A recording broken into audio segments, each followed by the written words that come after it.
दोस्तों 1957 में इंग्लैंड के एक शहर न्यू कैसल में एक लड़की पैदा हुई। इसका नाम मैरी बेल रखा गया था। मैरी अपनी माँ के साथ रहती थी, लेकिन मैरी की माँ का मैरी के साथ सलूक अच्छा नहीं था। उसको अपनी बेटी में कोई दिलचस्पी नहीं थी। उसने कई दफा कोशिश की थी कि मैरी को कोई और अडॉप्ट कर ले, लेकिन मैरी की खाला हमेशा मैरी को घर वापस ले आती थी। दोस्तों, मैरी बचपन में कई दफा हादसों का शिकार भी हुई थी। कभी ये लड़की खिड़की से नीचे गिर जाती और कभी इसको नींद की गोलियां खिला दी जाती थी। कहते हैं कि इसके पीछे भी उसकी माँ का ही हाथ है। दोस्तों, जब एक बच्चे को बचपन में ही ऐसा माहौल मिलेगा तो जाहिर सी बात है कि उसकी ज़हनी हालत तो ठीक नहीं रह सकेगी, और यही कुछ मैरी के साथ भी हो रहा था। मैरी हर वक्त दूसरे बच्चों से लड़ती रहती थी। ये अक्सर अपनी क्लास में बच्चों का गला दबाने की कोशिश भी करती थी।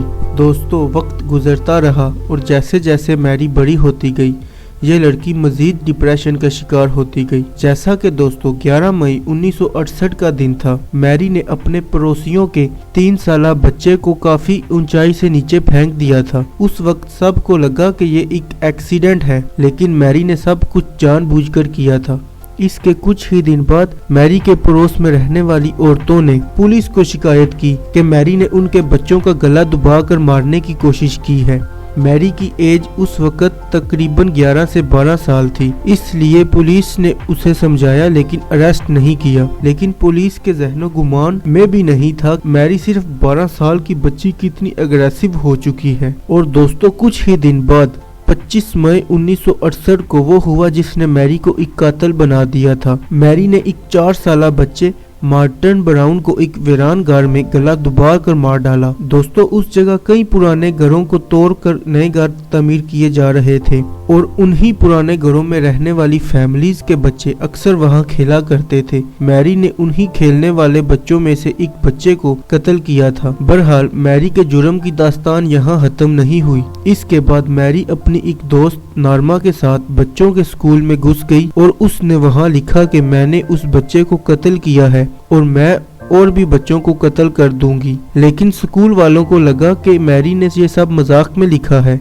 दोस्तों, 31 जुलाई को मैरी ने अपनी दोस्त नॉर्मा के साथ मिलकर 3 साला बच्चे ब्रायन होवे को गला दबाकर मार डाला। इस दफा दोस्तों, इन दोनों ने इस बच्चे की बॉडी को कैंची से बहुत बेदर्दी से काट डाला था। दोस्तों, ये बच्चा भी मैरी बेल के इलाके में ही रहता था। दोस्तों, अब मैरी बेल के इलाके में 2 बच्चे कत्ल हो चुके थे। पुलिस भी हरकत में आ चुकी थी। बच्चे की लाश से पुलिस को मालूम हुआ कि इसका कातिल कोई बच्चा ही है, क्योंकि उसका गला इतनी जोर से नहीं दबाया गया था। इसी इंकिशाफ के बाद से ही पुलिस ने इस इलाके के बच्चों से पूछताछ शुरू कर दी। मैरी और उसकी दोस्त इस इन्वेस्टिगेशन में अजीब तरीके से बिहेव कर रही थी। मैरी ने पुलिस को बताया कि उसने उस लड़के को कैंची के साथ देखा था। दोस्तों, इसी बात ने मैरी का पोल खोल दिया। सिर्फ पुलिस ही जानती थी कि उसकी लाश को कैंची से काटा गया है, तो फिर मैरी ने कैंची का क्यों जिक्र किया है। पुलिस ने मैरी और उसकी दोस्त को अरेस्ट कर लिया और फिर मैरी और उसकी दोस्त को उम्र कैद की सजा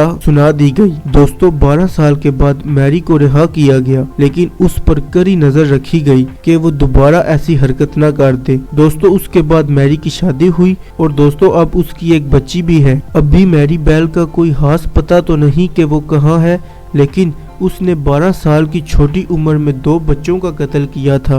ये खबर आज भी सोशल मीडिया पर बहुत गर्दिश कर रही है।